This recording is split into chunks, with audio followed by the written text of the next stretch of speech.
The obsidian walls of the High Synod seemed to drink the light from the suspended nebulas above, casting long, oppressive shadows over the assembly of 1,000 species.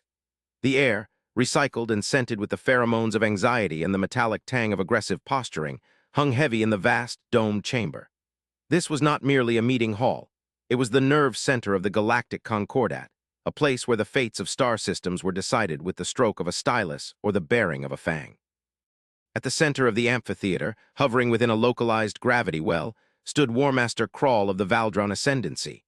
He was a creature of chitin and corded muscle, his 4 arms crossed over a chest adorned with the jagged trophies of conquered worlds. His mandibles clicked with a rhythm that was both arrogant and dismissive, a sound that echoed unnervingly in the silence that had befallen the chamber. The holograms floating around him displayed the debris field, a cloud of shattered white metal and red crosses, drifting aimlessly in the void of the Antares sector. It was a graveyard, fresh and silent, save for the crackle of lingering radiation. High Counselor Alara, a venerable member of the crystalline Ethelguard, shifted her translucent form, the light within her body dimming to a somber indigo. She looked down from the high dais, her faceted eyes reflecting the carnage displayed on the projection. The Council had seen war, they had seen genocide and the burning of moons, but this was different. The ship that had been destroyed was not a dreadnought, nor a carrier, nor a blockade runner. It was unarmed. It was painted in the universal colors of neutrality, broadcasting codes of peace on every known frequency. It was a vessel of the Terran Union, a species that had only recently joined the galactic stage, a species the older races viewed with a mixture of curiosity and condescending pity. They were soft, fleshy, prone to emotional outbursts, and seemingly obsessed with the preservation of life, even to their own detriment. Krall's voice boomed, amplified by the chamber's acoustics, shaking the very air. "Do not look at me with such fragile judgment," he snarled, his voice a grinding of tectonic plates. "The vessel violated Valdron's sovereignty. It entered the exclusion zone near the rift. We issued no warnings. The strong do not warn the weak. The predator does not negotiate with the prey. They trespassed. We erased them. It is the law of the void." A murmur rippled through the assembly, a dissonant chorus of chirps, growls, and telepathic whispers. Many fearfully agreed with Krall. The Valdron were the enforcement arm of the sector, a necessary evil to keep pirates and rogue AI fleets at bay. If the Terrans had been foolish enough to fly a defenseless ship into a war zone, surely that was simply natural selection at work. Yet Alara felt a tremor in the underlying psionic field of the room, a disturbance that tasted like ozone and approaching thunder. The Terrans were not merely soft. There was something about their silence in the wake of this attack that was deeply unsettling. Usually when a species suffered such a loss, they petitioned the Synod immediately, weeping for sanctions, begging for reparations. The Terrans had done nothing. No messages, no protests, no threats. Just a sudden, absolute silence from the Sol system. The diplomatic channels had not been closed. They had simply gone dormant like a predator holding its breath. "The vessel," Alara said, her voice chiming like struck glass, "was the UES Samaritan. It was responding to a distress signal from a Valdron mining colony that suffered a reactor breach. They were not trespassing, War Master. They were coming to save your own people." Krall laughed, a harsh, barking sound. "A ruse. No species risks its own resources for the lives of another, especially not without profit. They were spies. We did what was necessary, and if Earth takes offense, let them come. Their fleets are small, their shields primitive. We will break them as easily as we broke their rescue ship. I welcome their outrage." He spread his 4 arms wide, basking in the perceived glory of his aggression. He expected fear. He expected the Synod to cower and ratify his actions to avoid a wider conflict. He did not expect the lighting in the grand chamber to suddenly die.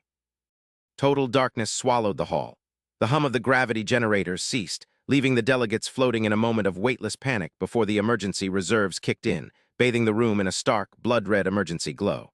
The holographic display in the center flickered and died, replaced instantly by a single rotating symbol, a stylized globe gripped by a laurel wreath, but the wreath was burning and the globe was cracked. The Terran emblem, but this was not the emblem of their diplomatic corps. It was not the blue and white of their exploration fleets. It was a sigil the Gala. XY had never seen before, iron gray and crimson, the symbol of the Terran High Command's total war protocols. The air temperature in the chamber seemed to drop 20 degrees in a second. From the heavy blast doors at the far end of the amphitheater, doors that had not opened for a non-council member in 1,000 cycles, a sound emerged. It was the rhythmic, magnetic thud of heavy boots on metal. There were no trumpets, no fanfare, just the synchronized march of 24 figures emerging from the shadows. They were not wearing the soft fabric uniforms of diplomats. They were encased in matte black power armor, faceless and hulking, their movements eerily fluid for such bulk. They carried no visible weapons, yet the threat radiating from them was palpable enough to silence a room of warlords. In the center walked a human not in armor, but in a severe charcoal-gray suit that looked razor-sharp. He was an older male, his hair silver, his eyes the color of cold steel. He walked with a cane, though he clearly did not need it. He stopped at the edge of the gravity well, looking up at the hovering Valdron Warmaster not with fear, but with the detached scrutiny of an entomologist observing a particularly vile insect. This was Ambassador Thorn, a man known for his soft voice and philosophical musings. Today he brought neither.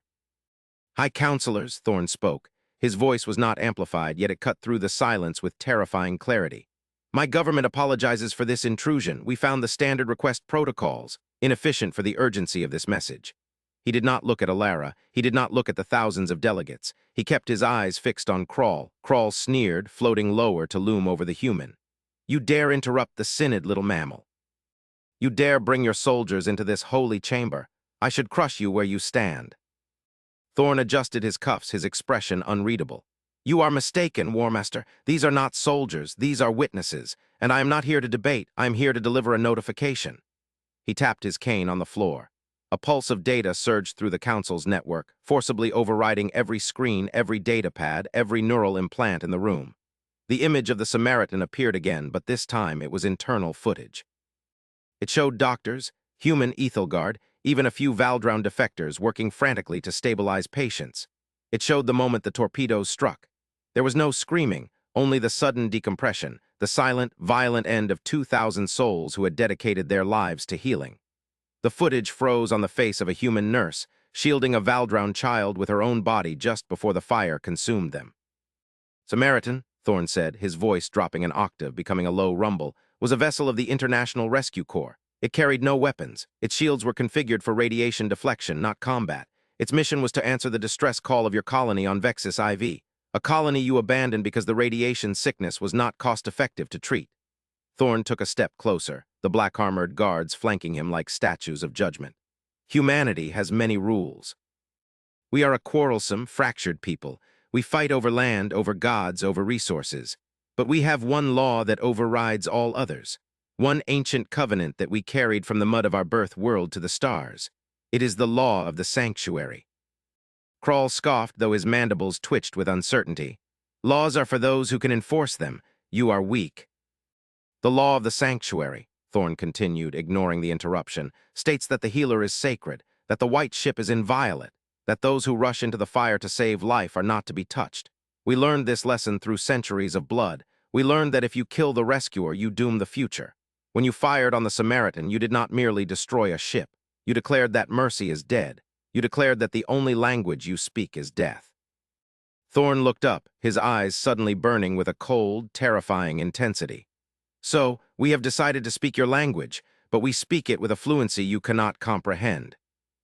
A massive holographic projection materialized above the arena, originating from the Terran delegation's equipment. It displayed the Valdron home system, a fortress of 3 stars and 12 planets, heavily fortified with orbital kill grids and vast armadas. It was considered impregnable. "At 800 hours Terran Standard Time," Thorn stated, "the Valdron High Command received a transmission from Earth. It contained a single word: revoke. At 8:05, our 5th Fleet arrived in your system." "Impossible," Krall roared, activating his combat harness. "Our sensors would have detected a slip-space rupture. Our fleets would have intercepted." "You are thinking in terms of conventional warfare. Warm." "Aster," Thorn said softly, "you think of ships trading laser fire. You think of glorious combat. We did not come to fight you. We came to end you. Look at the screen." The display zoomed in on the Valdron home world, Prime, but there were no ships battling in orbit. Instead, the space around the planet shimmered with a distortion field. The Valdron defense platforms were drifting, dark and silent. The massive dreadnoughts of the Ascendancy were tumbling out of control, their engines cold. "We did not fire a single shot," Thorn explained, his voice devoid of pride, filled only with a grim, clinical finality. "We deployed a localized zero-point energy dampener." A technology we developed for stabilizing unstable stars repurposed for containment. Your entire fleet is powered down. Your planetary grid is offline. Your communications are severed. You are trapped in the dark, War Master, just as you trapped those miners. Panic erupted in the hall. The alien delegates shouted over one another. This was technology beyond the known limits of the Council, the ability to simply turn off a civilization. It was godlike power hidden behind the guise of a primitive, bumbling species. Krall stared at the screen, his forearms trembling. You trapped my people. You will starve them. This is a war crime. No, Thorn corrected him. We are not you. We do not kill civilians, while your military sits powerless in their floating coffins, unable to open their airlocks, unable to fire their cannons. Our rescue ships are landing. The image shifted. It showed hundreds of white vessels, identical to the destroyed Samaritan, descending through the atmosphere of Prime. They were not landing troops. They were deploying field hospitals. They were unloading food synthesizers. They were setting up water purification plants. We are currently treating the radiation sickness in your population, the sickness you ignored, Thorn said. We are feeding your poor. We are healing your sick. We have seized control of your infrastructure not to destroy it, but to administer the aid you refused to provide. The silence that followed was absolute. It was a silence of shock, of a paradigm shattering. The humans had conquered an empire in 5 minutes, not with guns, but with a physics-breaking blackout, and then immediately began a humanitarian relief mission on the enemy capital. It was a display of dominance so absolute, so psychologically devastating, that it transcended warfare. It was a statement. We are so much more powerful than you that we can afford to be kind while we conquer you. However, Thorn said, the steel returning to his voice, there is the matter of the Samaritan, the crew, the friends I lost. He looked directly at Krall. The energy dampener has a secondary function. It isolates specific biosignatures. We have identified every individual in the Valdron chain of command who authorized the attack on the rescue ship, from the gunnery officer who pressed the button up to you, War Master. Krall backed away, floating erratically as the gravity in his personal field destabilized. What? What have you done? We have not killed them, Thorn said. That would be too easy. We have teleported them. To where? Alara whispered from the dais, her hand over her mouth. Samaritan, aye, Thorn replied. A prison hospital ship currently orbiting a neutron star. They will spend the rest of their natural lives in a simulation of the final moments of the Samaritan. They will feel the fear, they will feel the fire, and they will have eternity to contemplate the error of attacking a vessel of mercy. Thorn turned his back on Krall, dismissing the warlord as if he were already a ghost. He faced the High Council.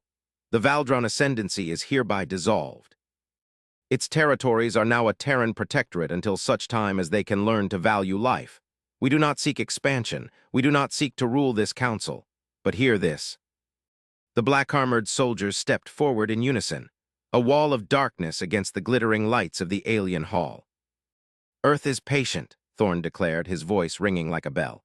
We are slow to anger. We prefer to build, to heal, to explore. But if you touch our rescue ships, if you harm those who carry the banner of peace, we will not send a fleet to fight you. We will not declare war. We will simply extinguish your ability to wage it. We will dismantle your civilization brick by brick, and we will build a hospital on the ruins. Do not mistake our compassion for weakness.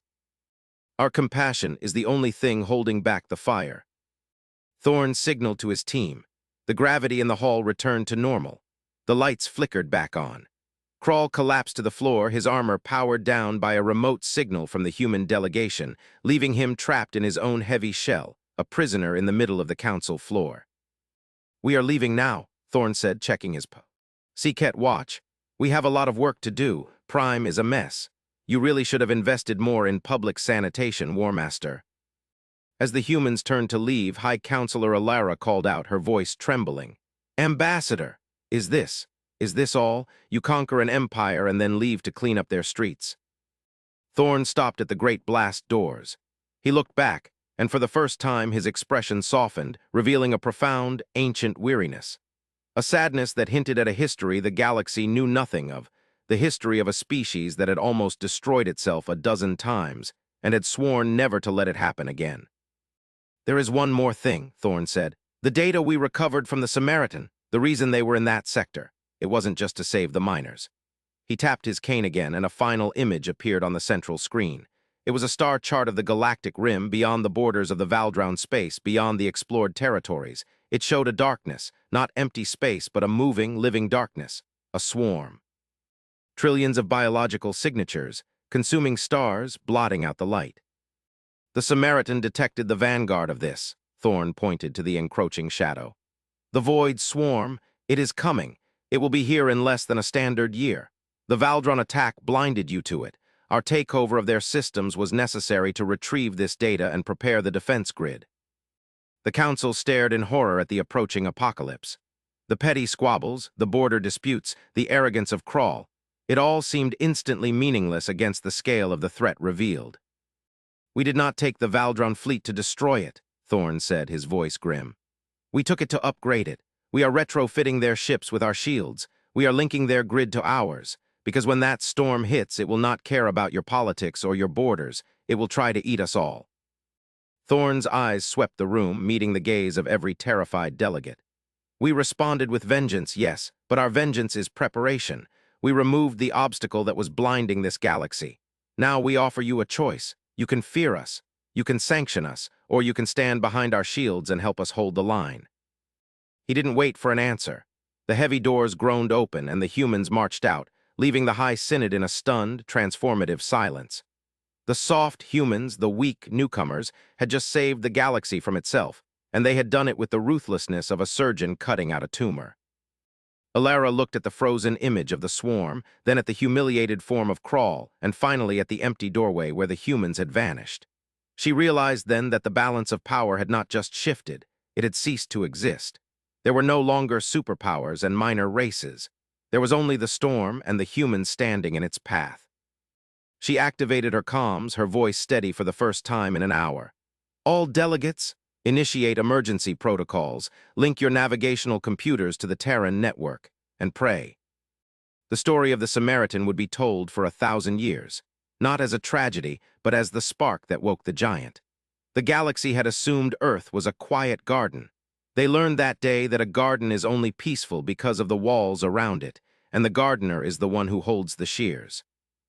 The atmosphere in the Synod remained electrified long after the heavy doors had sealed shut behind the Terran delegation. The silence was not empty. It was heavy, suffocating, filled with the collective realization of 1,000 species that they had been children playing in a sandbox while a Titan watched from the porch. High Counselor Alara remained standing, her crystalline form vibrating with a frequency that denoted deep, systemic shock. She looked down at Warmaster Crawl. The Valdron, once the terror of the sector, was now a pathetic figure. His suit locked, his weapons dead, he was effectively a statue to his own hubris. 2 Ethelgard guards moved to secure him, but they did so tentatively, as if fearing that touching him might invoke the wrath of the humans who had put him there. "The void swarm," Alara whispered, the words tasting like ash.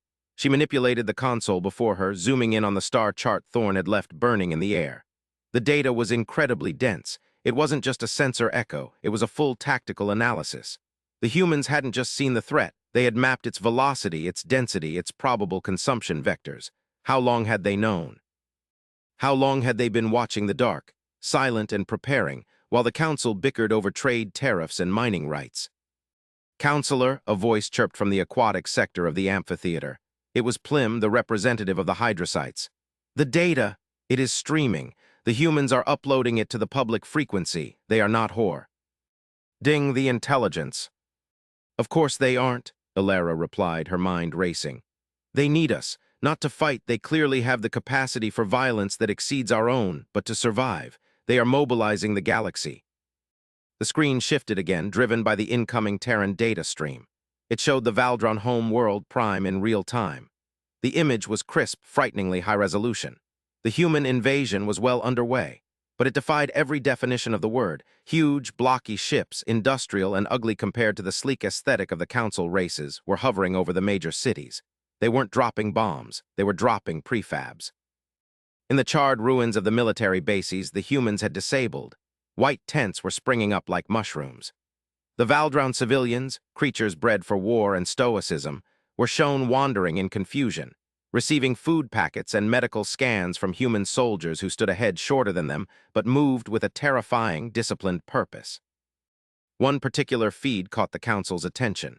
It showed a Valdron subcommander, his armor stripped, standing before a human officer. The Valdron was snarling, spitting defiance. The human simply waited immobile until the alien exhausted himself. Then the human handed him a datapad and pointed toward a line of wounded civilians. The audio feed crackled in. "You can scream about honor or you can help your people," the human officer said. "Pick up a stretcher or get out of the way." The subcommander hesitated, looked at the wounded, his own kin, and then with a slump of his shoulders took the datapad.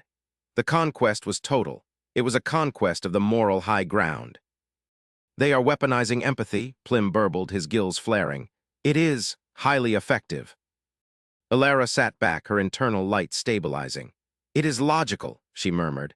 "If they destroy the Valdron, they lose a potential asset. If they humiliate them and force them to owe their lives to Earth, they gain a loyal dog." She looked at the void swarm again. "And we are going to need every dog we can find." Deep in the void, light years away from the Synod, the UES Nemesis sat in the silence of the Uit cloud of the Sol system. It was a ship that did not officially exist. It was not white. It was not sleek. It was a jagged slab of stealth composites and railgun batteries, a predator designed to kill quietly. Admiral Holloway stood on the bridge, watching the telemetry from the Valdron sector. "Operation Samaritan's Shadow is complete, Admiral," the comms officer reported. "Ambassador Thorne has delivered the ultimatum. The Synod is shaken. Valdron Prime is under full humanitarian lockdown. Resistance is minimal." Holloway nodded, his face illuminated by the harsh blue light of the tactical map. "And the swarm?" "Tracking monitors show acceleration," the officer said, a tremor in her voice. "They smell the blood in the water. The energy signature from the Valdron system shut down. It might have attracted them faster." "Good," Holloway said. It was a cold word, heavy with terrible purpose. "Let them come. We needed the galaxy to wake up. We needed a banner to rally them behind. The Valdron were the perfect sacrifice. Cruel, arrogant, expendable. Now the rest of them will fall in line." He walked to the viewport. Earth hung in the distance, a blue marble that looked deceptively fragile. The galaxy saw humans as soft. They didn't know about the kinetic bombardment arrays hidden in the asteroid belt. They didn't know about the dead-hand AI dormant in the lunar core. They didn't know that for 300 years, humanity had been preparing for the Great Filter. The attack on the rescue ship had been a tragedy, yes. The crew of the Samaritan were heroes. But their deaths had provided the casus belli Holloway had been waiting for. It allowed him to unveil the stick while Thorne offered the carrot. "Prepare the jump gates," Holloway ordered. "The Synod will vote to join us within the hour. Once they do, we link their networks to the defense grid. I want the Ethelgard shield generators online and synced with our reactors. I want the hydrocyte fluid dynamics engines retrofitted onto our heavy cruisers. We are going to build a wall of fire around this arm of the galaxy, and we are going to dare the dark to cross it." Back in the High Synod, the debate had shifted from panic to frantic logistics. The revelation of the swarm had stripped away the veneer of diplomacy. There was no time for committees. "The Terran strategy requires the Ethelgard to lower our psi dampeners," a crystalline delegate argued. "It leaves us exposed." "Exposed to what?" Alara snapped, her patience gone. "To the humans, they already defeated the strongest military power in the sector without firing a shot. If they wanted to enslave us, we would already be wearing collars. They want to survive, and they are the only ones. With a plan." She stood up, projecting her voice to the entire hall. "The Ethelgard vote to ratify the Terran alliance. We will integrate our fleets." "The Hydrocytes concur," Plim added instantly. One by one, the species of the Council bowed to the inevitable. The fear of the unknown, the swarm, outweighed the fear of the known, the humans. But beneath the pragmatism, there was something else. A grudging respect. The image of the human nurse dying to protect the alien child had seared itself into the collective consciousness of the assembly. It was a powerful symbol. In a galaxy of realpolitik and cold equations, the humans had introduced a variable no one had accounted for: self-sacrifice as a strategic imperative. Suddenly, the central hollow emitter flared to life again. It wasn't Thorne this time. It was a direct feed from the edge of the Valdron system. The view was shaking. "This is Captain Valerius of the UES Dauntless," a voice crackled, tense but controlled. "We have contact. The vanguard of the swarm has breached the heliopause of the Vexus system. They are ignoring the mining colonies. They are heading straight for the high-energy signatures of the Valdron fleet." "The fleet is powered down," Alara cried out. "They are sitting ducks." "Not anymore," Valerius replied. "Ambassador Thorne authorized the release. We are bringing the Valdron systems back online, but under our control, and we are engaging." The screen filled with chaos. The swarm was not ships. It was biological horrors the size of moons, masses of writhing tentacles and chitinous armor that blocked out the stars. They moved with a fluid, organic grace that was nauseating to watch. Against them, the Terran ships looked like toys. But then the Vengeance revealed its second layer. The Terran ships didn't fire lasers. They fired solid slugs of tungsten accelerated to a fraction of the speed of light. The impact was kinetic, brutal, and simple. It didn't rely on shield frequencies or energy modulation. It was Sir Isaac Newton applied with apocalyptic force. The lead entity of the swarm shattered, its biomass erupting in a geyser of frozen ichor. Simultaneously, the drifting hulks of the Valdron fleet began to pivot. The humans were piloting them remotely, using them as mobile shields, ramming them into the maw of the enemy to detonate their reactor cores. It was a suicide tactic, but executed with empty ships. "They are sacrificing the prizes of war," Kroll whispered from the floor, his eyes wide. He was watching his beloved armada, the pride of his people, being used as ammunition. "They are burning my fleet to save my planet." "No," Ilara corrected him, watching the data stream. "They are buying time." On the screen, a new signal appeared. It was massive. It came from behind the Terran line. It was the Nemesis. It had jumped in. The Nemesis was unlike anything the Council had seen. It was ugly, brutal, and massive. Its front section opened like the maw of a deep-sea fish. "Target locked," came Holloway's voice over the Council's speakers. "Gridfire solution plotted. All Allied vessels clear the lane." "What is gridfire?" Plim asked, trembling. "It's a theoretical weapon," Ilara breathed, recognizing the energy signature from ancient texts. "It taps into the fabric of spacetime. It doesn't burn matter. It deletes it." The Nemesis fired. There was no beam, no flash of light. Simply a corridor of space, 10,000 kilometers wide and a light minute long, ceased to exist.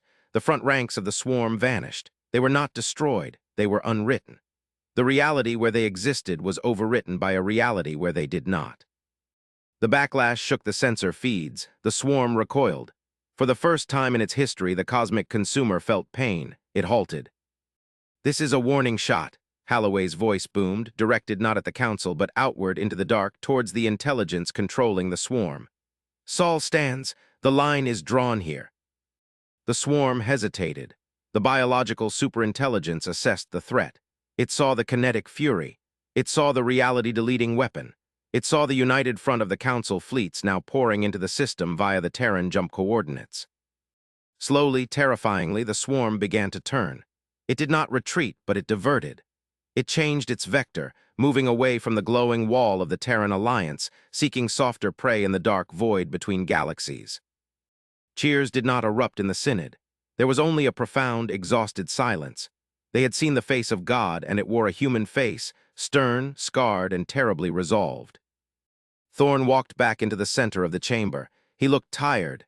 The projection of the retreating swarm played behind him. "They will be back," Thorn said softly. "Maybe in 100 years, maybe 1,000, but they know we are here now. They know this galaxy has teeth."